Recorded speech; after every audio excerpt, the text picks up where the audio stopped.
তারাই যা যা বলেছেন যে এই করবো সেই করবো তা করবো এই করবো হ্যান করবো ত্যান করবো, এগুলো সবই যেন পূরণ করে। এবং গত বছর মানে গত বছরের তুলনায় যদি দেখি এবারে বেশ কড়াকড়ি নিরাপত্তা সেদিক থেকে কতটুকু আর নিরাপত্তা থাকা ভালো, নিরাপত্তা থাকলে তো শিল্পীদের জন্য নিরাপদ, আপনাদের জন্য নিরাপদ। নিরাপত্তা থাকা তো করার জন্য ভালো কাজে উন্নয়ন কিছু কাজ করার জন্য, কিন্তু আসলে 4-5 বছর ধরে যেটা হচ্ছে, তো আমরা হারলেও শিল্পী জিতলেও শিল্পী, সবাই আমরা একটা পরিবার, যেই হারুক আর যেই জিতুক কারোর মধ্যে আসলে এই দ্বন্দ্ব না রেখে আমরা সহ পরিবারে যদি সবাই একত্রিত হয়ে এই এফডিসির জন্য, আমাদের এই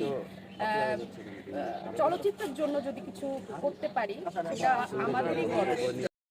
যে ভালো কিছু যে একটা সংবদ্ধভাবে সবাই মিলে একটা সুন্দর পরিবেশ করে যাতে আমরা কাজ করতে পারি এবং আমাদের সুখে দুঃখে যেন তাদেরকে আমরা কাছে পাই। আপনারা এটা কি এর আগে ফিল করেছেন কি আপনাদের কোনো বিপদে আপনারা পেয়েছেন? আপনি বলুন, সুন্দর পথে বলেন। সহযোগিতা অবভিয়াসলি পেয়েছি, ওয়াই নট, কেন পাবো না?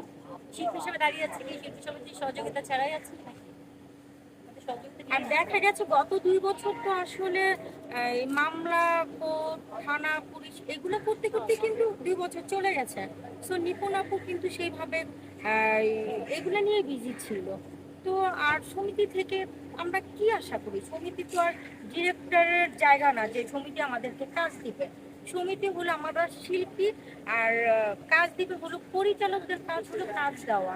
সমিতি এই যে বিভিন্ন প্রোগ্রাম হবে, আমরা সবাই একসাথে থাকবো, একসাথে দেখা হবে, এইটুকু।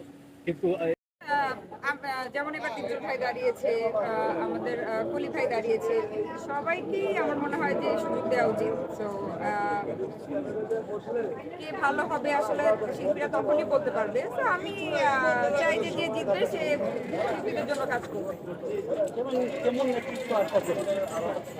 আমি আশা করি যে এই যে ইলেকশনের আগে যে ফোনগুলো পাই বা যে রিকোয়েস্টগুলো পাই, এই ফোনগুলো যেন ইলেকশনের পরেও পাই। যারা জিতে তাদের কাছ থেকে যেন সবসময় তারা যেন শিল্পীদের খোঁজ খবর রাখে এবং তারা যেন শিল্পীরা যেন এফডিসিতে এসে নিজের একটা জায়গা মনে করে যে এফডিসি আমাদের, এফডিসি একটা সুন্দর বসার জায়গা, একটা রেস্ট নেওয়ার জায়গা, এরকম একটা সুন্দর পরিবেশ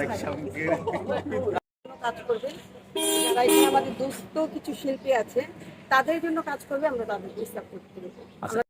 যারাই আসলে বললামই তো, যেটা চলে গেছে সে চলে গেছে, ওটা নিয়ে কথা বলতে চাই না। যারা আসবেন অবশ্যই তাদের কাছে এক্সপেকটেশন থাকবে যে সুন্দরভাবে আমাদের সমিতি পরিচালনা হবে এবং শিল্পীদের উন্নয়নে কাজ হবে। গতবার ভোটের পর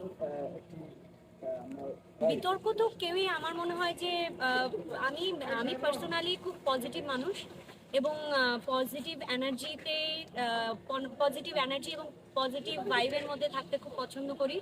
কাদা ছোড়াছুড়ি এটা একেবারেই অনাকাঙ্ক্ষিত একটা বিষয়, চাইবো না এরকম কোনো বিষয় আবার পুনরায় ঘটুক। চাইবো যে সুষ্ঠু সুন্দরভাবে নির্বাচন হয়েছে, সুষ্ঠু সুন্দরভাবে যারা আসবেন তারাও কাজ করবেন, এই তো।